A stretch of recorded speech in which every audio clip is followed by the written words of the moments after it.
Target word count, 2,753,050 words. The number is $100 million. That's the one you'll find if you search. $100 million of investable assets before a family office makes sense. Financial press prints it. Wealth managers repeat it. And like most numbers that get repeated enough to feel official, it is not wrong exactly. It is just not the whole picture. The real number depends on what you're building, what you're paying for right now without knowing it, and what you're trying to protect. And those three things are almost never the same answer. Start with what a family office actually is, because the term gets used to describe four completely different things, and most people arguing about the cost are arguing about different buildings. A single family office is a private company. You own it. It employs people. It has a chief investment officer, a CFO, a tax director, an estate attorney on retainer or on staff, and depending on the complexity of your life, a concierge function that handles everything from bill pay to private aviation logistics to the background check on the person your daughter wants to marry. It exists for one family. It answers to one family. Every decision it makes is in service of one balance sheet. A multi-family office is someone else's single-family office that decided to take on outside clients to offset its costs. You get access to the infrastructure.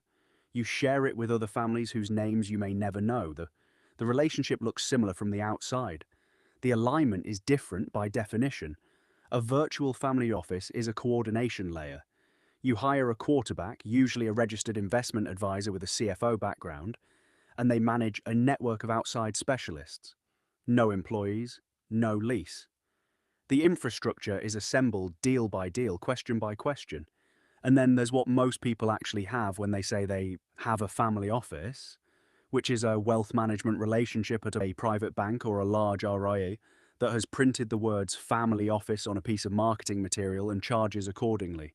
Four different things, one name. The cost difference between them is not incremental, it is structural. Here is what the single family office actually costs to run, not the theoretical version, the version where it works. You need a chief investment officer, someone who can construct and oversee a portfolio across public equities, private credit, real estate, alternatives, and cash management simultaneously. Someone who has sat across from a GP and understood the fund documents before signing them. That person, at the level where they're actually useful, costs between $400,000 and $800,000 a year in total compensation. In a major market, more if they've run a book this size before and know it, you need a CFO or a controller, someone managing the entity structure underneath the family, the LLCs, the trusts, the partnership agreements, the capital account reconciliations, the K1s that come in from 14 different funds in 9 different states. $200,000 to $350? Zero. You need a tax director or a relationship with a family office tax practice that functions like one, not a generalist CPA, someone who thinks about generation-skipping trusts and qualified opportunity zones and the interaction between your carried interest and your estate plan before April. $150,000 to $300,000 if in-house. More if you're using an outside firm that actually knows what they're doing. You need legal, estate planning, trust administration, entity governance, the occasional transaction. Either in-house counsel at $200,000 to $350,000 or outside counsel on retainer, which sounds cheaper and usually isn't once the billable hours arrive. You need operations, someone running the back office, reconciling accounts, managing vendor relationships, handling the bill pay function that processes $40,000 a month in household expenses across 3 properties and never misses a payment. $80,000 to $150, zero technology. A portfolio reporting system that aggregates across custodians, private holdings, and real assets into one consolidated view. A cybersecurity posture appropriate for a target with 9 figures of assets and no IT department. A document management system for 30 years of estate planning files. $50,000 to $150,000 a year depending on what you're running. Insurance. Directors and officers coverage for the entity itself. Umbrella policies that actually reflect your net worth. Specialized coverage for art, jewelry, aircraft, or real estate portfolios, if any of those exist. $100,000 to $300,000 annually at this scale and rising. Office space, if you're running a staffed operation, not necessarily a floor in a skyscraper, but somewhere $50,000 to $200,000 depending on market and headcount. Added up conservatively. A lean single-family office with a CIO, a CFO function, tax support, legal retainer, operations, technology, and insurance runs $1.05 million to $2.05 million a year before anyone touches the investment portfolio. A full staffed operation in a primary market runs $3 million to $5 million. Those numbers need to be compared against something. That something is your investable asset base. The institutional standard for total investment management cost, everything you pay to manage money, is somewhere between 50 and 100 basis points on a well-run portfolio. 1 basis point is 1/100th of 1%. 50 basis points is 0.5%. On $100 million, that's $500,000 a year. On $500 million, that's $2.05 million, which means if you're running a $100 million portfolio, a single family office that costs $2 million a year is costing you 200 basis points, 4 times the institutional standard. The math does not work. You're paying a premium that has to be justified by something the premium produces, and at $100 million, it usually isn't. At $250 million, a $2.05 million office is 100 basis points. You're at the top of the institutional range. Still justifiable only if the office is doing things a wealth manager can't. At $500 million, a $3 million office is 60 basis points. Now you're below the standard. Now the cost is not the argument. Now the question is whether you want the control, the customization, and the confidentiality that a single family office provides, because you can afford the price of them. At $1 billion and above, the office is cheap. The family that runs a $1 billion portfolio through a $4 million office is paying 40 basis points. Institutional endowments pay more than that for manager fees alone. This is why the $100 million number gets repeated. It's not the threshold where a family office makes financial sense. It's the threshold below which it almost never does. The actual crossover, where the cost structure becomes genuinely competitive with alternatives, is somewhere between $250 million and $400 million, depending on complexity, geography, and what you're replacing. But cost per basis point is not the only reason families build them. And understanding the other reasons is the only way to understand why some families build them well below that threshold, and why some families above it never build one at all. The first reason is tax complexity that outgrows anything a generalist can manage. There is a family in Ohio, third generation. The patriarch built a regional HVAC distribution business and sold it in 2019 for $340 million in a structured transaction with an earnout, a consulting agreement, a charitable remainder trust, and $60 million of rollover equity in the acquirer. The sale alone generated 4 different income events, 2 of which had conflicting optimal strategies, and the window to elect the right treatment on one of them was 30 days. A wealth management relationship at a private bank would have handled the investable proceeds. Nobody at a private bank was equipped to model the interaction between the earnout, the rollover, the CRUT, payout schedule, and the family's existing estate plan before the clock ran out. They hired a family office CFO 6 weeks before closing, and she earned her first year's salary in those 6 weeks alone. Tax complexity is a function of how money was made, not just how much of it there is. A $150 million founder with a concentrated single stock position, an early stage venture portfolio, carried interest from a fund they backed, a real estate partnership, and 2 children with different tax situations, has more complexity than a $400 million family that sold a business, invested the proceeds in a diversified public portfolio, and stopped there. The number matters. The structure of the number matters more. The second reason is privacy. When you manage money through an institutional wealth manager, your assets sit on their platform. Your information flows through their systems. Your portfolio is visible to relationship managers who have other clients, some of whom may be your competitors, your neighbors, or your business counterparties. The custodian knows what you own. The advisor knows what you own. Their compliance department knows what you own.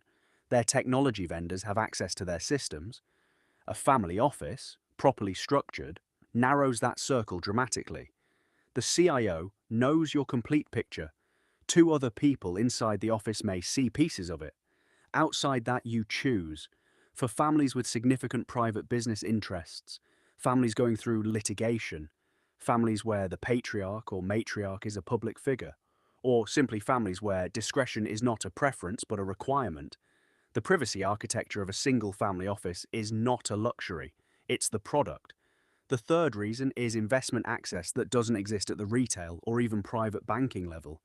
The best private equity managers, the top quartile funds across país record previous crisis and real assets are oversubscribed. They do not need your capital. They allocate to LPs who bring something beyond a check. Established relationships, co-investment appetite, a history in the asset class, the ability to make a decision in 72 hours when a GP calls with an opportunity, a family office with an experienced CIO, and an institutional approach to manager diligence can access funds that a wealth management platform cannot put you into, not because the platform is bad at its job, but because the fund doesn't need the platform's clients.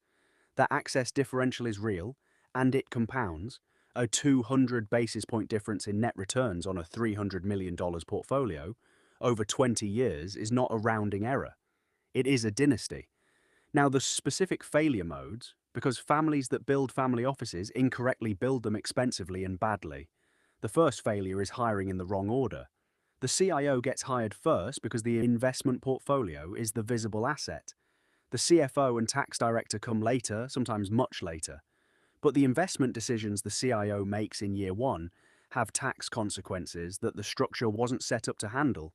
The CIO buys into a fund as an individual when it should have gone into a trust. The trust that should have held the real estate wasn't formed before the transaction closed. The K1s arrive and nobody knows how to process them.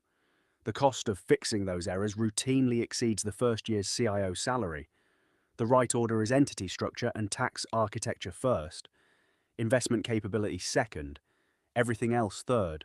The second failure is governance that doesn't exist on paper. A family office is a company. It needs a board or an advisory committee with real authority. It needs an investment policy statement that defines asset allocation ranges, liquidity requirements, risk parameters, and the process for making exceptions. It needs a conflicts of interest policy because the CIO will eventually be offered something where their incentive and the family's incentive are not identical. Families that build offices without governance documents are families that discover, usually during a generational transition, that nobody wrote down how decisions get made or what happens when two family members disagree about the direction of the portfolio. The transition from first generation to second is where most family offices die, not from bad investments, from the absence of written agreements about who has authority, how distributions are decided, and what the office is actually for. The third failure is confusing a family office with a private bank. A private bank lends against your assets. A family office manages them. The two functions can coexist, but they require different infrastructure and different relationships. A family office CIO, who is also expected to source and underwrite loans against the portfolio, is, being asked to do, two jobs that require different skills, different risk frameworks, and different counterparty relationships. Families that want both need to be deliberate about how they're building each capability, not assume the office handles everything, because it handles everything else. The multifamily office alternative deserves a serious look before you decide to build, because for most families in the $100 million to $250 million range, it is probably the right answer and the sounding single-family solution. A well-run multifamily office gives you a dedicated relationship team, consolidated reporting across all assets, tax coordination, estate planning support, investment access that approaches institutional, and a compliance and operations infrastructure you are sharing the cost of with 40 other families. The total cost to you might be 60 to 80 basis points. You give up some privacy. You give up some customization at the margin. You give up the feeling of having your own team. What you keep is the functional outcome. The portfolio gets managed, the taxes get planned, the estate gets structured, the reporting arrives every quarter without you having to supervise the people producing it. The families that go directly from a wirehouse relationship to a single family office, bypassing the multifamily office, entirely, often discover 2 years in that they've built something they now have to manage, And managing the office is itself a job nobody budgeted for. So here is the actual framework. Not a number, a set of conditions.